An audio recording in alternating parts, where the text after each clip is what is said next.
Today on Dueling Doctors, life struggles. We're talking about 3 issues that affect many people on a daily basis: weight gain, infertility, and obsessive-compulsive disorder. What causes these problems, and more importantly, how should we treat them? Different doctors from the worlds of holistic, natural, and conventional Western medicine square off on how to overcome these obstacles. Stay tuned to find out how to survive these struggles one step at a time. It's holistic and natural versus conventional health experts with different opinions and one goal: to help you live a healthier life. Dueling Doctors. Hi, I'm Dr. Frank Spinelli. Each week on Dueling Doctors, experts from the worlds of both Western medicine and natural medicine join us to debate and discuss the best ways to treat what ails us. Let's get started by introducing our guests. Representing the holistic side is naturopath Dr. Lori Brodsky, and with a more Western approach in her own private practice is internist Dr. Sue Dakotas. Welcome, ladies. Thank you. Okay, our first topic is weight gain. Now, growing up with a mom that made pasta every night and homemade pizza and bread on Fridays, it's easy to imagine that I was a chubby kid growing up. I know you don't think that looking at me now, right? Of course not. Thank you, Sue. Okay, obesity is having too much fat. For adults, obesity is determined by using weight and height to calculate a number called the body mass index. BMI is used because for most people it correlates with their amount of body fat. An adult who has a BMI of 30 or higher is considered obese, and the annual medical cost attributed to obesity is $147 billion a year. Being obese puts you at risks for diabetes, heart disease, and cancer. Now that we know the science behind weight gain, how can we learn to shed those pounds once and for all? Each of our experts has up to 1 minute to present a treatment plan, then the other will have the opportunity to respond. We flipped a coin before the show to see who would go first, and Dr. Brodsky, you're up first. Well, thank you so much. Now, we know you have no problem with obesity. Well, right? Thank you. It's a work in progress, right? Well, you're pregnant. I mean, thanks. In case you didn't know, that's a diagnosis. Too much pizza or bread or beer, for that matter. Well, that's good to know. But I do see a lot of patients who need weight management in my practice, okay? And first of all, when you're a naturopathic doctor, you need to approach it on an individualized basis, of course, because everyone has their own history of emotional eating, family ties, as you mentioned, their own connection with food. Yeah. So even more than the BMI, I like to use a measurement where you take your waist circumference and compare it to your height. Oh, because it's actually a little bit more accurate than the BMI. It kind of misses the ends of the range when you're shorter or really tall. Okay, so at that point, I mean, even if somebody has a BMI of over 40 or 30, you know that there's obesity in there. Right, but you ideally want to have your waist to be less than 50% of your height. Really? So it kind of gives you an idea, because again, with that visceral fat that sits around the abdominal area, that's where a lot of the trouble stems from. I wish I knew that, because my aunt always just told me she was big boned, and I was like, I want to see how big your bones are under there. Well, now you can use the waist and compare it to your height. Anything above 50, we know we have a lot of work to do. So what's your approach? So a great approach, I mean, you can't go wrong with a low glycemic diet. And all that means... Now, go ahead, tell me I was just going to say, we just need to be very gentle with our pancreas. It's the organ that secretes all the insulin that needs to help regulate how we're digesting the foods and the glucose and sugars that we're eating. So foods that have a high glycemic index, like carbohydrates... bread, sugars, pastas... They're harder to digest. Yes. And they secrete more insulin. Right. And then you become insulin insensitive eventually, or even diabetic. Right. So and that can lead to many hormone-dependent issues as well, right? So insulin resistance is really a root cause of many of the chronic illnesses we're seeing. So what foods have low glycemic index? Some of my favorites, like for breakfast or any time, a great snack is berries, right? They're super low glycemic. They're not causing spikes and crashes in your blood sugars throughout the day. High in antioxidants, yes. especially dark ones. Oh my gosh, very good. And good brain food too. Okay. Right? So with things like watermelon and melons, a little bit higher on the glycemic index than banana, right? Leafy greens, essentially very low glycemic. So we're just eating a very liver-friendly, antioxidant-rich diet. Apples had high glycemic index. They can too, so in you would different think it's such a healthy food, but you have to really be careful. But we have to talk about protein, guys. Of That's course. very important. You need to have protein with every meal. I completely agree. And that kind of ties into my concept that I like to use is intermittent fasting. So I like to give patients a 12-hour window of fasting. fasting. If their last meal's at 8 o'clock that night, they're not eating anything till 8 a.m. the next morning. Your body needs time to digest and get rid of everything, the inflammation, what have you, with that food. So 12 hours of fasting. So 12 hours of fasting, then you eat, but then you're not going to fast again for 12 hours. You're right, you want to eat a nice balanced breakfast with protein, as we were talking about. You need healthy fats, antioxidants all throughout the day. Okay, I want to ask one quick question.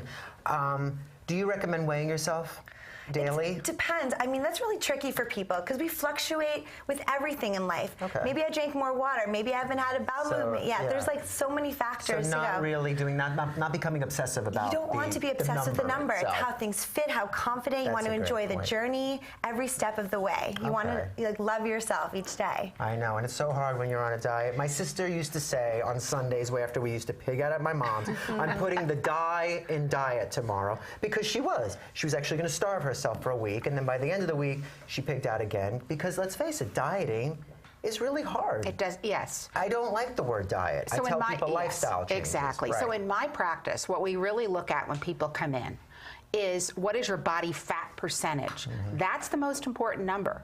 It's more important than your BMI, and it's more important than your waist-hip circumference, which is now the measurement that a lot of people are using. For visceral adipose tissue, right. So what we're looking for is, we want to see that body fat percentage is 25 or under. And then what we want to do with these patients, and many of them, of course, have perhaps some underlying metabolic problems, like we talked a bit about, hyperinsulinism, where the insulin doesn't work as well. But that's going to happen when people are obese. That's just kind of part of it. And really, how much do you find thyroid problems? More common than you would think. There's something called subclinical hypothyroidism that probably affects 20% of the population. And treating it is going to make them lose weight? Absolutely. But let's talk more about strict weight loss here. So after I've ruled out all of these other issues, and I know what their body fat is, and of course I take a psychological history. Why are you overeating? Is there emotional eating? We go through all of those things. But don't forget, genes have a lot to do with this. Now, when you have a genetic tendency to be heavy, the biggest issue here is that you have lower satiety hormones. Now, satiety hormones are secreted from your gut, and they actually make you feel sated, not hungry. And many studies have shown that obese people tend to have lower levels of satiety hormones than other people. So they're eating a meal, and they're still feeling hungry. And that's why so many of those people have trouble with long-term weight loss.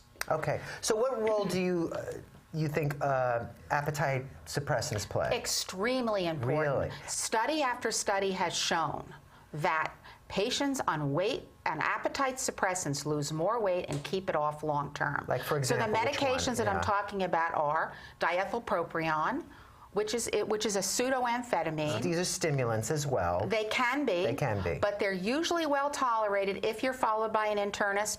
Watch your blood pressure. We do an EKG. We follow the patients carefully. Okay, and what about Xenical? Like a fat Xenical is available over the counter, so that's sort of in a different category. Right. And that basically helps you with not absorbing the fat that you're taking, and there are too many side effects. And I don't really recommend that. In fact, explosive diarrhea. You're not getting any fat-soluble vitamins. Exactly. Yes, which I don't recommend Xenical. You bring up appetite suppressants, and I don't prescribe them. I would send them to somebody like you because I don't feel comfortable with them because they cause high blood pressure. I think sometimes... Very rarely, Frank. Very rarely.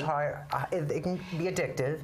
Can cause heart rate increase and high blood pressure. And I find that sometimes people will take this and they still don't lose weight, and now they're on a medication. This is why in my practice, now I have an internal medicine and a weight loss practice. I only give it to patients who are in my weight loss practice because they have to come back and be followed. That's why I'm sending my patient to you. Okay. What role do you think surgery plays now? Gastric bypass, gastric banding? I think that in very overweight people, let's say somebody's over 350, 400 pounds, like Governor Christie, I think it can be helpful. But if these patients don't change their lifestyle, if they don't eat properly, they're going to gain that weight back. You know what's interesting? I just saw a commercial last night for the surgery, and it really didn't look like somebody that heavy. I think they're now really gearing up for people who might be not morbidly obese. Which I think is wrong, because those patients are not going to lose weight. And now what's gain it back? Yes. Or you got to really get to the root cause. But you know what's really interesting? We were talking about probiotics, you and I before the show. Agree with now listen to this. The surgery that is the most effective is the Roux-en-Y procedure, which is a gastric bypass. Do you know why those patients lost weight? is because on the rerouted loop of gut, they were recolonized with the good bacteria. It makes almost as if they had it made all the difference, but it was a very extensive surgery. It was not like But what I'm saying banding. is, for my patients, I recommend a high-grade probiotic with appetite suppressants. We follow a relatively low-carb diet with good fats. We have tremendous follow-up with my nutritionist and dietitian. Right. And so you think the glycemic index is the way to go instead of going with appetite because it includes stimulants? a lot of fiber, again, the healthy fats, the protein. It's what your body actually needs instead of those quick fix sugars. You know, my mother's tip, she always asked us to drink 8 glasses of water before dinner, and that makes us not want to eat full meal. That. All right, we need to take a break. Coming up, a disorder that affects millions of people in the United States, infertility. Find out the signs and how best to treat them. Next.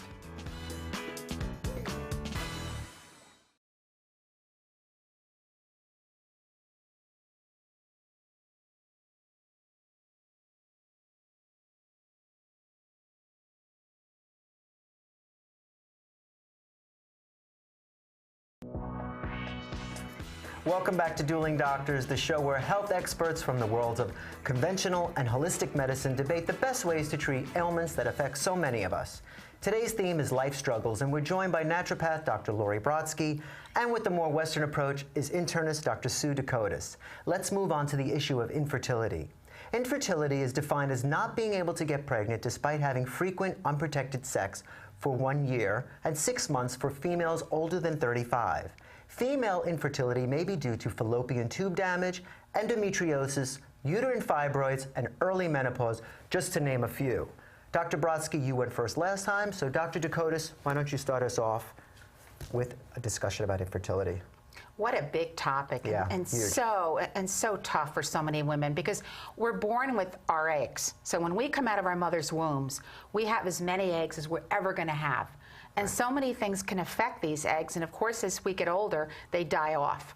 So women have to realize that we do have limited fertility times, and that we really should think about getting pregnant as early as we're ready to. And we shouldn't really put it off. It's interesting. I mean, my sister had her children all in her late 30s, and she didn't use any artificial mechanisms. My feeling is, what's the first step? A woman comes to see you and says, I can't conceive.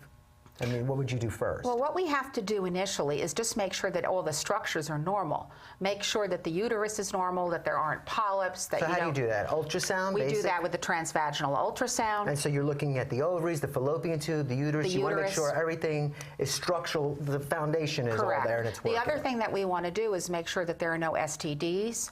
Absolutely. Because even if you had STDs remotely, STDs is sexually transmitted diseases. And chronic STDs can affect such as chlamydia and tract. infections like that can cause scarring. And sometimes just a mild infection can really cause ravaging scarring to the fallopian tubes. And that can be a problem. Now, sometimes that can be repaired by specialists, but sometimes it can't.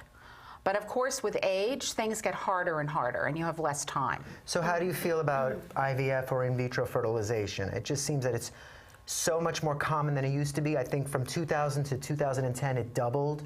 1% of all children born in this country are the result of IVF. Yes. And there are some problems with it, although it seems more and more. I was with a woman this weekend, and she's trying to have a baby, and she went through 3 rounds of it. I mean, what is your take on this? My take is that it's not the greatest thing. You know, we're giving these women very, very strong synthetic hormones. And how do we know how they're going to react down the line? So the hormones are involved because first you have to induce ovulation. Yes, you have to produce eggs. Yes. Because that's another problem. You're producing multiple births sometimes. And so you're inducing the ovulation, you're fertilizing it outside of the body, and then you're reimplanting it.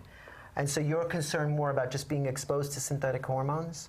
That's one thing, yes. And of course, the stress of having to go through this. The cost. The cost is staggering. Expensive. So it's a very, very difficult process. And I just think that I hope that technology can do more than this going forward for women. What about a woman comes in and she says, I've been on oral birth control pill and I can't get pregnant? How long do you recommend a woman be off birth control before she can be more concerned that she's not conceiving? We know that even if she misses 3 or 4 pills, she can get pregnant.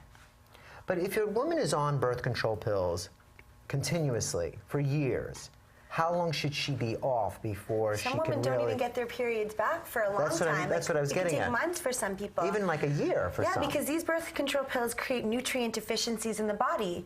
All the B vitamins, zinc, magnesium, your body needs these to create fertile eggs. And a lot of women in my practice, they're not even necessarily ovulating every month. They get their periods every 3 months or so, and there's only a very small window for fertility. You can really only get pregnant the 3 days leading up to your ovulation and ovulation day. That's it. So it's not about having intercourse whenever I feel like it. I get my patients tracking their periods because we need to know when are your days that you're most likely to get pregnant. And then, so what would be your approach if a woman comes in and she says, I can't conceive? What are the things that you look at? We need to start with prevention. We need both partners on board, antioxidant-rich diets, because we need to look at the male's sperm counts, the quality of his lifestyle too. And environment is so huge. All the phthalates and environmental toxins and herbicides and pesticides on the foods we're eating, they are called endocrine disruptors. They mess up how our brain, our thyroid, our adrenals, everything is signaling in the body. So we really need to clean up the system. So environmentally, I mean, obviously you shouldn't be smoking. I don't know anybody that is smoking while you are still, but avoiding alcohol, avoiding caffeine. Especially for men, because that is definitely going to reduce their sperm count. Absolutely. Even 2 or 3 beers a night for a man. So both partners cut out the alcohol. Yeah, you need to mentally be ready. Are we ready for a family? A baby involves a lot of work. And we have to do that. We have to work together. It's total teamwork. And so you mentioned antioxidants. We're talking about vitamin C. Yes, and all the fresh, real whole foods, berries, greens. We need to clean out your body because all of us, we have fat-soluble toxins, heavy metals. They're all in every one of us, right? And a lot of patients, too, a lot of women, they're a bit too thin. They don't necessarily... take you good. Need to have enough body fat to ovulate. Right? It's actually it's interesting because if you're too heavy, it's hard to conceive. But if you're underweight, it's also probably or over-exercising. Huge. Well, we have to take a break. Okay.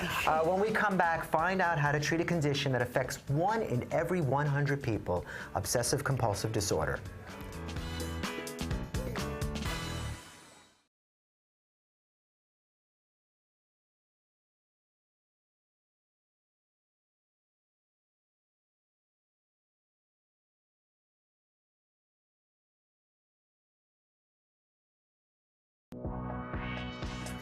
Welcome back to Dueling Doctors. Today we're discussing life struggles, common conditions that many people have to deal with during their lifetime. Obsessive-compulsive disorder, or OCD, is an anxiety disorder associated with unreasonable thoughts and fears that lead to repetitive behavior. Now, you know what it is. Each of our doctors has up to 1 minute to present a treatment plan. Dr. Kotis, you have the floor. I have an aunt that had OCD. I know I have a relative that has everything. You have so many relatives. And she had to go back to the house all the time to check her stove, to make sure it was closed, even though she didn't even cook that day. That's how intense the fear was for her. So how do you even begin to approach this? It's very difficult, and many of these patients come into the office, Frank, for the first time thinking they have an STD, a sexually transmitted disease. I'm like, okay, let's test your blood. And then I find out, the patient's back again the next week. No, I want to get retested. The issue is this: are these people actually depressed underneath? Do we need to treat the depression? Well, there is an underlying depression because the obsessions become so intrusive in their lives that many of them are prone to depression. Yes, but many times it's part of a serotonin syndrome. And as you know, serotonin is a very important neurochemical. And when we don't have enough of it, we can start getting these obsessive-compulsive behaviors. You could have a great diet and still have OCD. Absolutely. But I wonder, if you had a better diet, would you decrease the exacerbations of these obsessive-compulsive? I would love to say that we could. We should do a study together. But we have to do a study. Yeah, definitely. So we're talking about serotonin. Is that what you would recommend, a serotonin reuptake inhibitor? If somebody has that ritualistic behavior, I think I would have to recommend a serotonin reuptake inhibitor, such as Prozac. And despite the fact that there's a lot of side effects with those, there can be some side sexual effects. side effects, it's still, I think having that the disorder itself, where you're doing repetitive actions, might lend itself to ruins your wanting life. to have some kind of treatment. So it's it ruining really your does life, need to right? be treated. What about the role of St. John's worts? What do you think about using I mean, that as it a interacts supplement? with so many different medications. Exactly.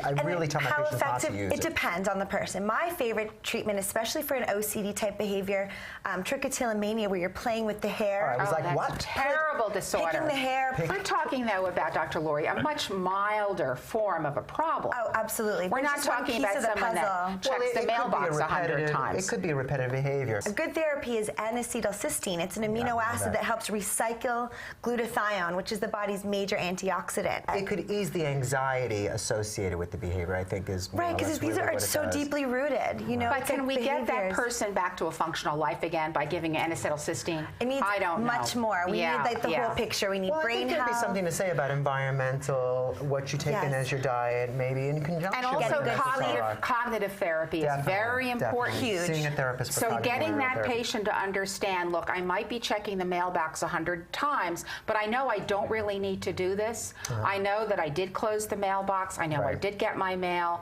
So that's the beginning of it, but you need a good cognitive psychologist to help you get there. Yeah. All right, we need to wrap things up, but first, I want to thank both of you for joining me today and sharing your wealth of information. We'll be right back with my spin on how to treat these life struggles. Stay tuned.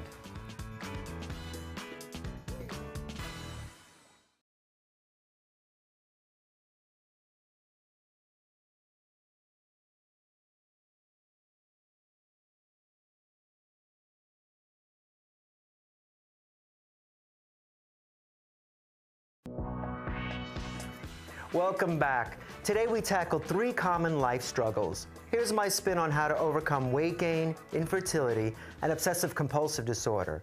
Personally, I hate the word diet. In discussing weight loss with patients, I carefully review the food diary I ask them to keep. Then we discuss healthy food choices they should be making. Remember, weight gain didn't happen overnight, and losing weight quickly will only lead to more weight gain in the end. You have to make changes that will follow you the rest of your life. That's not to say you won't indulge once in a while. Also, begin aerobic exercise. Take stairs at work, walk around the block after dinner, or watch one of the many exercise programs here on Varia Living.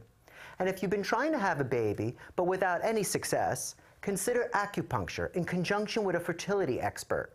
Many studies show that a marriage of Eastern and Western approaches has been very successful.